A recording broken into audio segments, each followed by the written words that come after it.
Anime, TV series, animation, movies. अबे editor, ये किसकी फोटो चिपका दी? साले तू खुद एडिटर है। अब तक मैंने तुमने जितने भी सारे रावण देख रखे हैं, Yash as Ravan might be the best of all सबके ऊपर, क्योंकि उसको ऐसे करते हुए नहीं दिखाया। मजाक उड़ाओगे?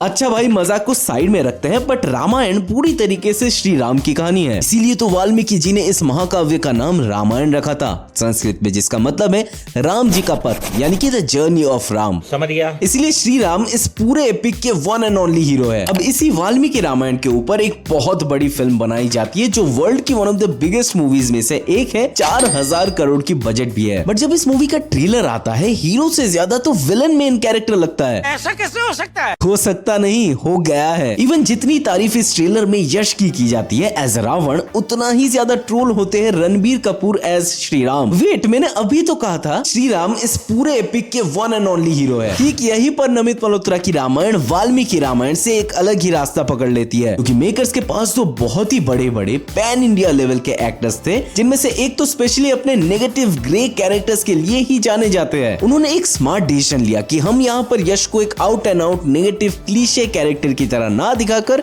एक काफी लेयर्ड एंटी हीरो की तरह प्रेजेंट करेंगे, क्योंकि हमारे इंडिया में विलन्स का हाल क्या है ये तो तुम्हें पता ही होगा। मेरे मन को भाया, मैं कुत्ता काट के खाया। इसलिए इस ट्रेलर में अगर तुम रावण के जर्नी को ध्यान से नोटिस करो तो वो काफी ज्यादा लेयर्ड नजर आती है, जो बहुत ज्यादा सिमिलर है केजीएफ के रॉकी भाई के जर्नी के साथ। ये कैसे हो गया? जैसे रॉकी को केजीएफ चाहिए था, रावण को चाहिए लंका। जैसे रॉकी भाई एकदम जीरो से स्टार्ट करके हीरो बन जाते हैं, वैसे ही रावण भी तपस्वी से त्रिलोक का राजा बन जाता है। एंड दोनों के साथ ही अंत में जाकर कुछ अच्छा नहीं होता। इवन रिसेंटली जो टॉक्सिक का ट्रेलर आया है, वहां पर जो तुम्हें यश का कैरेक्टर दिखेगा राया, वो भी इसी सिमिलर जर्नी को फॉलो करता है। रॉकी, राया, रावण, ये यश क्या आर लेटर देख के स्क्रिप्ट सिलेक्ट कर रहा है? अगर मेन कैरेक्टर का नाम आर से शुरू नहीं होता तो मैं मूवी नहीं करूंगा। एंड एक और पॉइंट है जो सबसे इंपॉर्टेंट है, दोनों में कॉमन है एंड स्मार्टली रामायण के ट्रेलर में तुमसे छिपाया गया है। ट्रेलर अगर तुमने ध्यान से मेरी तरह एकदम बाज की नजर से देखा हो तो ये है कैकसी, रावण की माँ, जिनका रोल यहाँ पर शोभना ने निभाया है। इनके बारे में एंड बाकी बहुत सारे कैरेक्टर्स जो भी ट्रेलर में अपीयर हुए थे, सबके बारे में मैंने इस ब्रेकडाउन वीडियो में बोल रखा है। अगर नहीं देखा जाकर देख लेना एंड अगली बार वीडियो मिस ना हो इसके लिए चैनल को सब्सक्राइब कर लेना। इतना तो तुम्हें पता ही होगा। तो रावण की माँ यानी कि कैकसी के बारे में वाल्मीकि रामायण के एकदम आखिर में यानी कि उत्तरकांड में थोड़ा बहुत चीजें बोला गया है। ज्यादा कुछ तो नहीं बोला गया है, बट जो भी है शॉर्ट में मैं तुम्हें समझा देता हूँ, क्योंकि अगले पॉइंट के लिए ये बहुत ज्यादा इंपॉर्टेंट है। कैकसी होती है राक्षस राज सुमाली और रानी केतुमती की पुत्री। क्योंकि उस वक्त राक्षसों की ताकत बहुत ज्यादा कमजोर हो रही थी, तो राजा सुमाली को यही लगता है कि राक्षसों की प्रजाति को ताकतवर बनाने के लिए उन्हें एक तपस्वी के तेज और राक्षस की ताकत एक साथ चाहिए, जिसके लिए वो उनकी बेटी कैकसी का विवाह करवाते हैं ऋषि विश्रवा के साथ। इन्हीं विश्रवा और कैकसी के 3 बेटे और 1 बेटी होती है,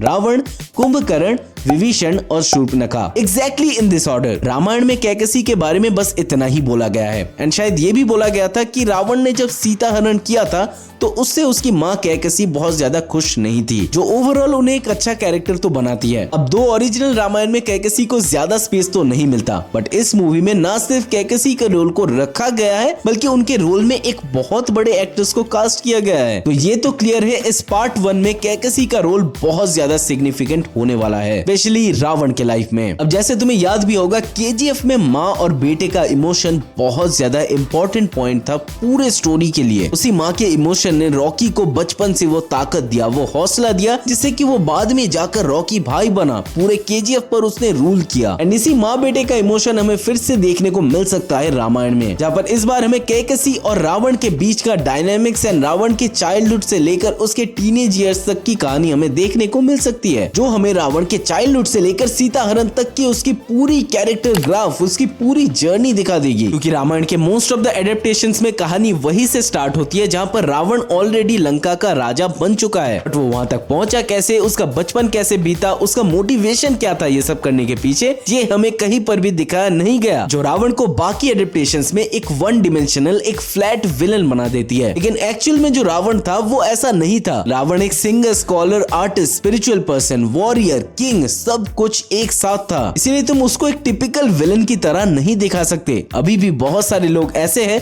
जो रावण की पूजा करते हैं, तो उसके ऐसा बनने के पीछे, ऐसा करने के पीछे कुछ तो मोटिवेशन था ना। बात तो सही है। वेल फाइनली हमें वो चीज देखने को मिलने वाली है। वैसे इससे पहले मुझे जितना याद आ रहा है 2006 में एक रावण नाम से सीरीज आती थी जिसमें रावण के कैरेक्टर को प्रॉपर स्पेस दिया गया था, पर वो सिर्फ रावण के ऊपर था, तो उसे हम रामायण की कैटेगरी में तो नहीं डाल सकते। हाँ, सीरीज काफी अच्छी थी, अभी भी जाकर तुम यूट्यूब में कुछ एपिसोड्स को चेकआउट कर सकते हो, एक बार जाकर देख लेना। अब रावण की ये जो पूरी जर्नी है, उसका जन्म, उसकी तपस्या, कुबेर से लंका छीन लेना, उसके बाद राजा बनना, ये सब कुछ रामायण के उत्तरकांड में मेंशन किया गया है। मतलब वही जहाँ पर कैकसी के बारे में भी मेंशन किया गया है। अब बहुत सारे लोगों का यही मानना है कि उत्तरकांड को बाद में रामायण में ऐड किया गया था, उसको वाल्मीकि जी ने नहीं लिखा था, तो इसलिए उत्तरकांड असली रामायण का पार्ट है या नहीं, इस डिबेट पे तुम लोग कमेंट्स में लड़ाई कर लेना। मैं भाई कुछ नहीं बोलने वाला। ओवरऑल जितना कहा जा सकता है, असल में रावण जितना बदमाश था, इस मूवी में उसको थोड़ा बहुत हीरो ट्रीटमेंट तो दिया जाएगा, क्योंकि हमारे यश भाई कभी भी विलन नहीं बन सकते एंड उनके पास